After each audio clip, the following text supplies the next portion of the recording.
The silence in the dimly lit apartment was heavier than any scream Sheila Carter had ever unleashed. It was a silence born of cold, meticulous calculation, a stark contrast to the fiery, impulsive rage that had defined so much of her past.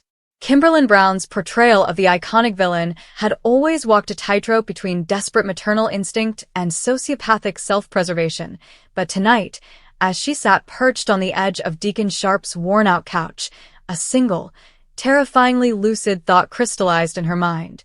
One person has to die. It wasn't a fit of passion. It wasn't a spur-of-the-moment reaction to being cornered. It was a strategic imperative, a chess move she had resisted for months, but now realized was the only way to secure the future she had fought 3 decades to claim. She had survived being shot, presumed dead in a fire, a bear attack, and prison. She had endured the disgust of her son, John Finn Finnegan, and the righteous fury of his wife, Steffi Forrester. She had even weathered the ultimate betrayal when Bill Spencer, the man who claimed to love her, revealed he was working with the FBI to trap her into a confession. Through it all, she had bent, but she had never broken. However, the current configuration of her life had become an unstable isotope, on the verge of a catastrophic meltdown, and she knew, with the chilling clarity that had made her a legend in Genoa City and Los Angeles, that something, or someone, had to give. Her mind cycled through the faces of her enemies with the detached efficiency of a casting director eliminating actors from a play. Steffi Forrester. The name alone sent a familiar surge of venom through her veins. Steffi, the self-appointed princess of the Forrester dynasty, who had stolen her son's heart and filled his head with poison about his own mother. Steffi, who had looked at Sheila with undisguised contempt and vowed to keep her grandchildren, Hayes and Kelly, as far away from her as possible. It was Steffi's face that had haunted Sheila's nightmares, the face of the woman who held the keys to the only kingdom Sheila truly wanted, her family. But as she sat in the encroaching darkness, she began to process the logical fallacies of eliminating Steffi. If Steffi were to die, Finn would be devastated. His grief would be a wall she could never scale. He might suspect her, and even if he didn't, his heart would be locked away in a tomb of mourning, forever out of her reach. Killing Steffi would be satisfying, a primal scream of vengeance, but it wouldn't bring her son to her side.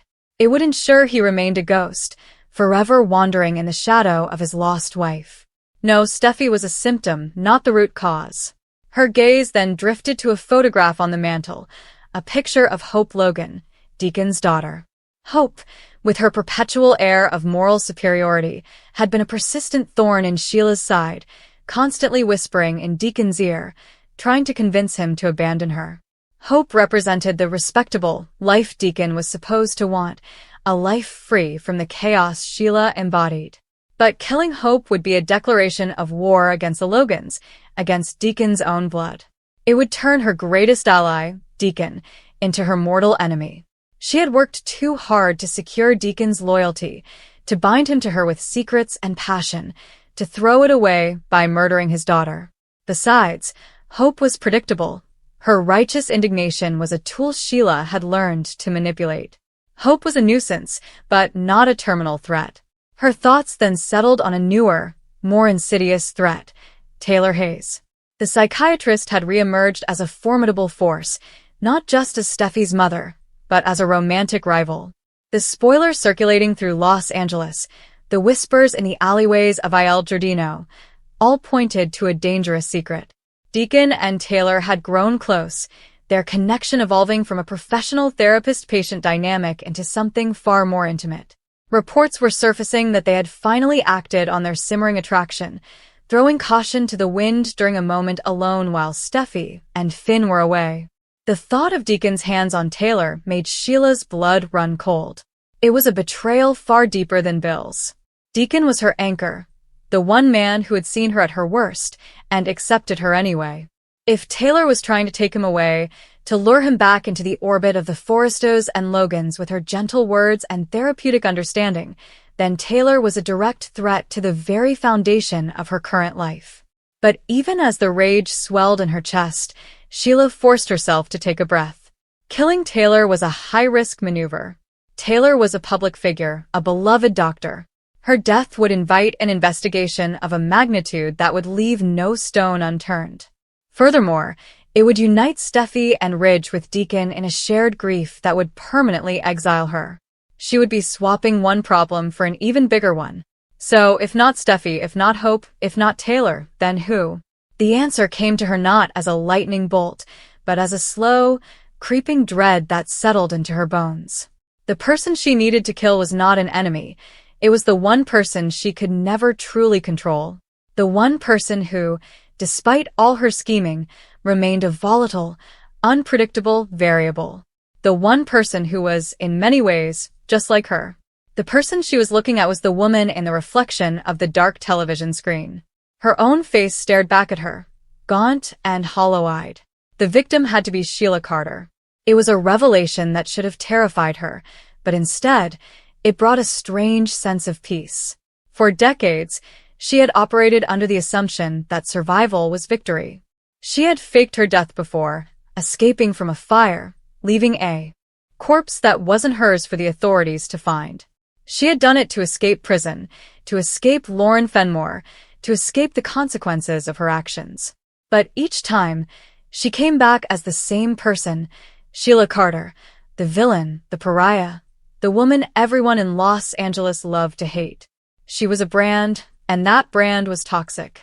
No matter how many times she saved a drowning child or played the doting grandmother, she was always one misstep away from being the prime suspect in a murder investigation, as she had been when Tom and Hollis were poisoned at Il Giardino.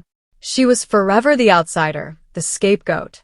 If she wanted a real life, not just survival, but a genuine existence with Deacon, with Finn, with her grandchildren, then Sheila Carter, the infamous soap opera villain, had to die. A new plan began to form in her mind, one so audacious it made her previous schemes look like child's play. She wouldn't just disappear this time.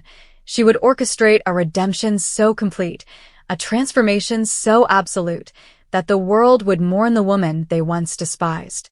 She thought of the leaked scripts, the chaos that had recently engulfed the town with Luna holding a gun on her and Liam. The atmosphere was already charged with violence and uncertainty. It was the perfect canvas upon which to paint her masterpiece. She began to construct a scenario in her head. It would require sacrifice, a near-fatal one. She would need to be at the wrong place at the wrong time, to become a victim of the very violence that seemed to plague the Spencer and Forrester families. Perhaps a confrontation with Luna Nozawa, whose recent erratic behavior and violent streak had made her a ticking time bomb, could be the catalyst. Sheila could position herself as the hero, the one who stepped in to save someone, perhaps even Steffi or Finn, from Luna's wrath. The beauty of the plan was in its psychological warfare. If she took a bullet meant for Finn, how could he continue to reject her? If she pushed Steffi out of the path of a speeding car driven by a crazed Luna, how could Steffi maintain her icy hatred? The physical trauma would be real. She was willing to endure the pain. But the real transformation would be in the narrative. She would become Sheila the martyr, not Sheila the murderer. The press would eat it up. The Forrester family, so adept at forgiving their own, would be forced to acknowledge her heroism. Deacon, who was already teetering on the edge of choosing Taylor, would be pulled back by the sheer gravity of her selflessness. She could see it so clearly, lying in a hospital bed, tubes in her arms, looking up at Finn with tear-filled eyes as he finally called her Mom, without a hint of revulsion. She could imagine Steffi, guilt-ridden for years of mistreatment, bringing little Hayes to her bedside. The ultimate irony was delicious. She wouldn't be killing her enemies, she would be killing her reputation. The sound of a key turning in the lock snapped her out of her reverie. Deacon walked in, looking tired, a faint scent of Taylor's expensive perfume clinging to his jacket. Sheila saw it immediately. The guilt in his eyes, the way he avoided her gaze. A month ago, she would have confronted him, her voice rising to a shriek of accusation. Now, she simply watched. She felt a profound attachment, as if she were observing a character in a play she was writing. The old Sheila would have reacted. The new Sheila, the one who was about to cease to exist, had a different role to play. Hey, Deacon said, his voice gruff. You're still up. I was waiting for you, she replied, her voice soft, devoid of its usual edge. She patted the seat beside her. Sit with me. He hesitated, then sat, the distance between them on the couch a chasm he pretended wasn't there. She leaned her head on his shoulder, feeling the tension radiate from him. I've been doing a lot of thinking, Deacon, she began, her tone laced with a vulnerability that was both an act and, paradoxically, deeply real. About us. About everything. I know I've made mistakes. I know people think I'm a monster. Deacon stiffened. Sheila, don't. No, let me finish, she said, placing a finger on his lips. I know I've been holding on too tight. I've been so afraid of losing you, of losing Finn, that I've been pushing everyone away. I see that now. She lifted her head to look at him, her eyes wide and glistening. I saw the way you looked at Taylor today. He opened his mouth to deny it, but she shook her head. It's okay. I understand. She's safe. She's a doctor. She's a grandmother. She's everything I'm not. And I realized, if I really love you, I have to let you be happy, even if it's not with me. The shock on Deacon's face was genuine. This was not the Sheila who had screamed at him, who had blackmailed him, who had clung to him with the desperation of a drowning woman. This was a Sheila who sounded like she was saying goodbye. What are you talking about? He asked, his voice laced with confusion and a flicker of alarm. I'm talking about changing, she said softly. For real. I'm tired of fighting, Deacon. I'm tired of looking over my shoulder. I'm tired of being the person everyone expects me to be. She took his hand, her grip firm but not desperate. I'm going to fix things. I don't know how yet, but I'm going to make it right. For Finn. For Hayes. For you. Her words were a masterclass in manipulation, but they were also the manifesto of a woman who had finally accepted a hard truth. The only way to win the game was to become an entirely new player. As she spoke, she was already choreographing the next act. She would go to Il Giardino tomorrow, not to work, but to observe. She would follow Luna, watch her unravel. She would find the moment, the precise instant where a threat emerged and she could step into the line of fire. She would not kill anyone else. She would kill the version of herself that everyone feared. Deacon pulled her into an embrace, his earlier guilt replaced by a cautious hope. I want to believe you, Shell. You will, she whispered into his chest, her eyes open and fixed on the photograph of Hope on the mantel. Everyone will. As he held her, Sheila Carter allowed herself a small, secret smile. They thought she was a lioness who needed to be caged. They didn't realize she was a snake, perfectly willing to shed her skin. In the coming days, the news outlets that thrived on bold and beautiful spoilers would report a near tragedy. They would write headlines about the shocking violence that erupted in Los Angeles, about the heroic actions of a woman no one trusted. The scripts that had leaked about the deadly shooting would serve as a foreshadowing, a narrative red herring for the real drama she was about to direct. She thought of her long and bloody history, the poisoning, the shootings, the baby switch that had set her on this path decades ago. All of it had led to this moment. Her entire life had been a prologue to the greatest performance of her career, the death of Sheila Carter and the birth of, well, she hadn't decided on the new name yet. Perhaps she would take her grandmother's maiden name. Something simple. Something forgettable. Something that wouldn't make Steffi Forrester flinch or Finn's heart race with anxiety. She would be ordinary. She would be safe. And most importantly, she would be free. The danger, of course, was in the performance. To convince the world she was a hero, she had to be willing to get hurt. To convince Finn she loved him unconditionally, she had to let him believe she was capable of self-sacrifice. To convince Deacon she was letting him go, she had to give him the space to run to Taylor, only for the guilt of her heroic sacrifice to drag him back. It was a gamble, the highest stakes game she had ever played. If she miscalculated, if Luna's bullet hit an artery instead of a fleshy part of her shoulder, if the car swerved the wrong way, the death of Sheila Carter would be literal, not figurative. But she had stared death in the face too many times to be afraid of it now. She was more afraid of irrelevance, of fading into the background as a forgotten relic of soap opera history while Taylor Hayes walked off into the sunset with her man and her family. Later that night, as Deacon slept, Sheila slipped out of bed and stood by the window, looking out at the glittering lights of Los Angeles. It was a city she had terrorized for decades, a city that had tried to spit her out time and time again. But she was still here. She was the embodiment of the soap opera adage that no one is ever truly dead and no villain is ever truly defeated. But she was tired of fighting the same battles. She wanted a new war. She pulled out her phone, scrolling through her contacts until she found a name she hadn't called in years. Mike Guthrie, her former partner in crime, the security guard she had blackmailed and later befriended. If anyone could help her set the stage for her own near-death experience, it was Mike. He owed her. They all owed her. She typed out a brief, cryptic message. Need a favor. The kind that saves lives. She hit send before she could second-guess herself. The die was cast. Sheila Carter had decided to kill one person. And as she climbed back into bed beside Deacon, the man who loved a version of her that was about to cease to exist, she felt a surge of exhilaration she hadn't felt in years. It was the thrill of creation, not destruction. She was the author of her own obituary, and she was going to make it a bestseller.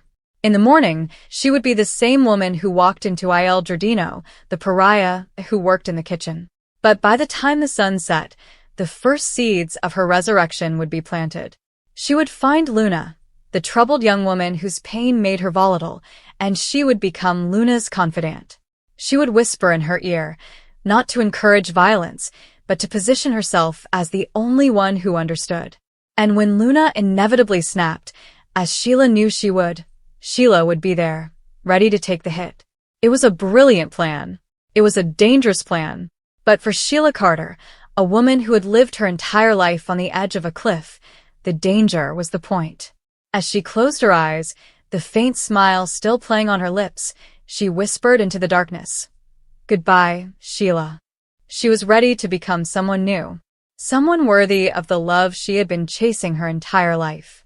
And if a few people had to believe she was a monster in order for her to become a saint, well, that was just the price of doing business in a town where the lines between good and evil were written by the same people who couldn't decide if she was a murderer or a mother.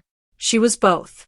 And she was about to prove that the most dangerous person in Los Angeles wasn't a psychopath with a gun. It was a woman with a script and the will to rewrite her own ending. The bold and the beautiful had seen many twists, but none quite like this. The villain deciding that to save herself, she had to commit the perfect murder. The murder of her own identity. The cameras would roll, the spoilers would leak, and the world would watch as Sheila Carter walked into the fire one last time, not to burn, but to be reborn from the ashes.